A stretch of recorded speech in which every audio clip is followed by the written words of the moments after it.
No Gautam Gambhir, no Mitchell Starc, no Shreyas Iyer. IPL की 3 बार title जीतने वाली टीम कोलकाता नाइट राइडर क्या इस बार आईपीएल 2025 में मैदान मार पाएगी? Let's have a look on squad of Kolkata Knight Rider. काफी सारी चेंजेस जो है ना देखने को मिली है, कोच भी बदल चुका है, कप्तान भी बदल चुका है, तो क्या स्ट्रेटेजी रहेगी?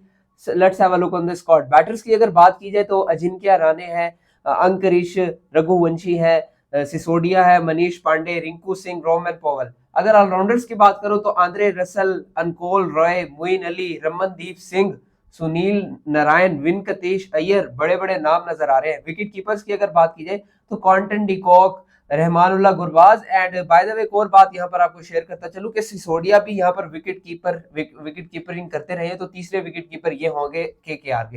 एंड बॉलर्स की अगर बात करता चलूं तो आप बताएं बॉलर्स। एंडिक नोकिया है साउथ अफ्रीका की तरफ से जो खेलते हैं, हर्षित राणा, मयंक मरकंडे, स्पेंसर जॉनसन आए हैं स्टार्क की जगह से, ये भी ऑस्ट्रेलियन प्लेयर ही हैं। उमरान मलिक अब सनराइजर्स हैदराबाद के बाद किसी और टीम में जाने के बाद अब केकेआर में आ चुके हैं। इसी तरह वैभव अरोड़ा है और वरुण चक्रवर्ती।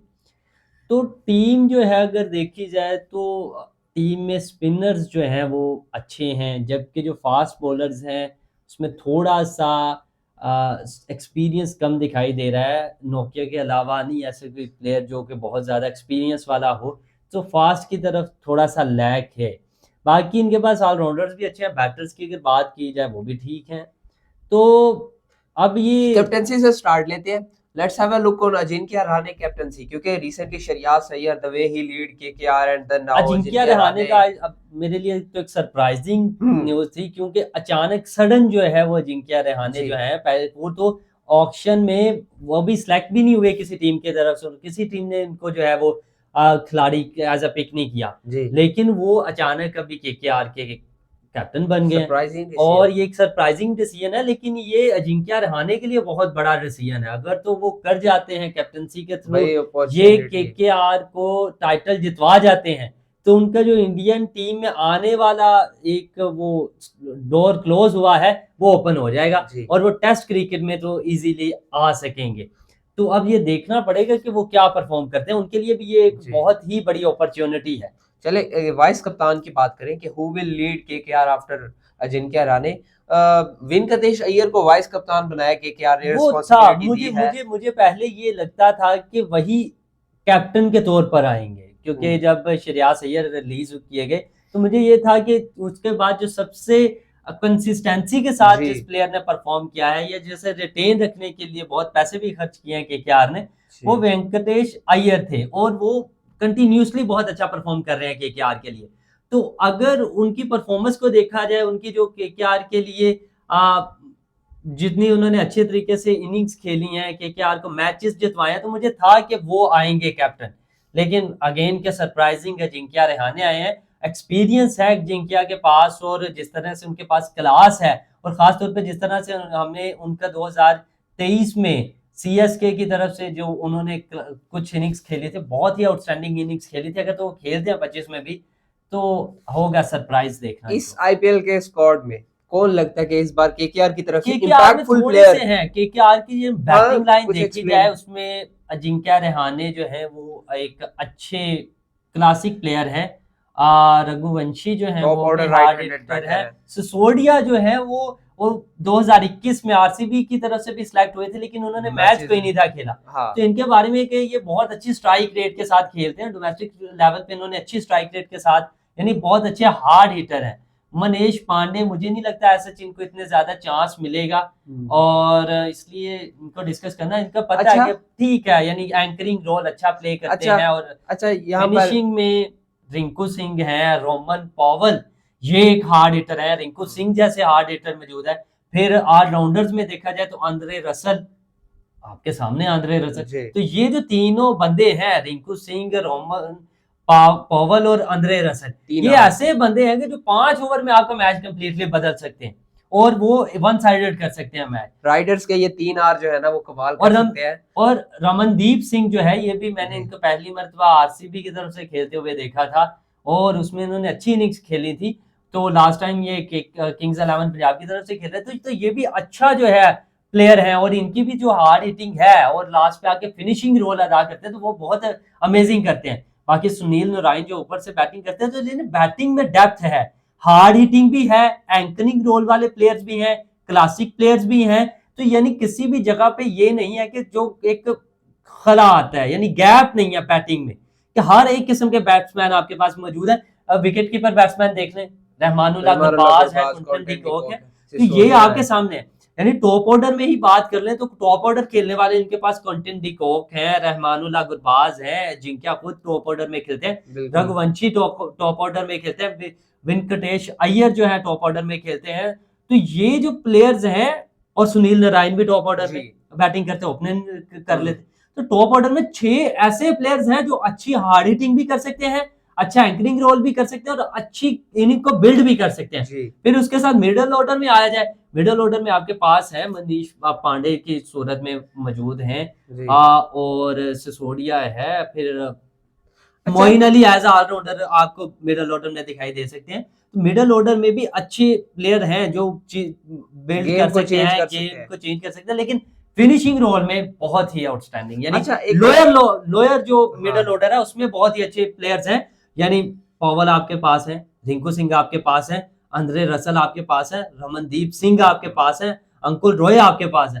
तो यानी वो प्लेयर है जो कभी भी किसी भी वक्त मैच को ऐसे बदल सकते हैं। अच्छा, यहाँ पर बॉलिंग की अगर बात कीजिए तो मुझे थोड़ा सा एक डिसीजन सरप्राइजिंग जो है ना लगा, 4 प्रॉपर स्पिनर्स के साथ Kolkata night Riders spin department इनका अमेजिंग है। मुझे एक सवाल यहाँ पर है कि 2 लेफ्ट आर्म ऑफ ब्रेक है और 2 लेग स्पिनर है।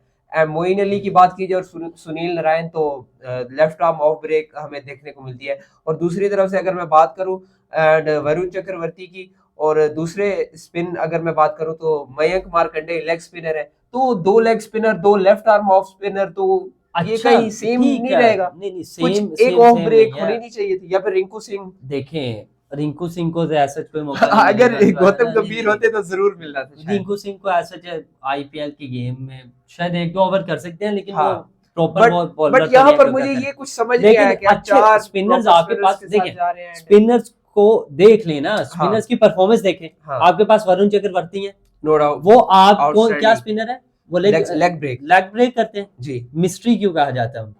नो डाउट, दोनों वो गुगली करते हैं, उनकी गुगली आपके सामने है, आपके पास लेग ब्रेक उनके सामने है, वो जब फास्ट मारते हैं और फ्लाइटर मारते हैं वो आपके सामने। तो यानी वो एक ऐसे प्लेयर है जिनको मिस्ट्री इसलिए कहा जाता है कि उनके हाथ से उनका एंगल समझना थोड़ा डिफिकल्ट है।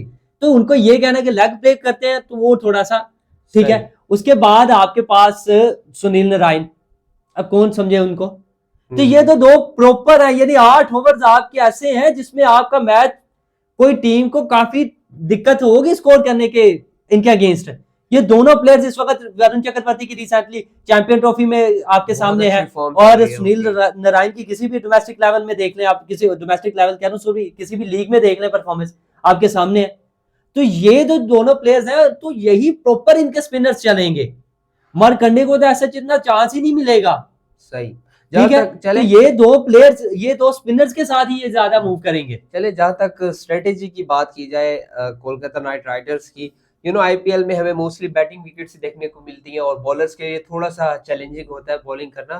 तो क्या इस बार क्या स्ट्रेटेजी है? लास्ट टाइम तो हमने अपनी जो है बैटिंग की स्ट्रेंथ को पहचाने, क्योंकि बैटिंग से ही मैचेस जीते जाएंगे। ठीक है, इनके बॉलिंग में थोड़ा सा स्पिन डिपार्टमेंट के अलावा फास्ट बॉलर्स में थोड़ी सी एक्सपीरियंस कम है। यानी स्पेंसर जॉनसन हमने देखा है अभी चैंपियन ट्रॉफी में भी खेल रहे थे, बॉलर अच्छे हैं, अच्छे यंगस्टर हैं, लेकिन स्टार की जगह पे आए तो वो तो एक इनएक्सपीरियंस चीजें इनएक्सपीरियंस ही रहती है।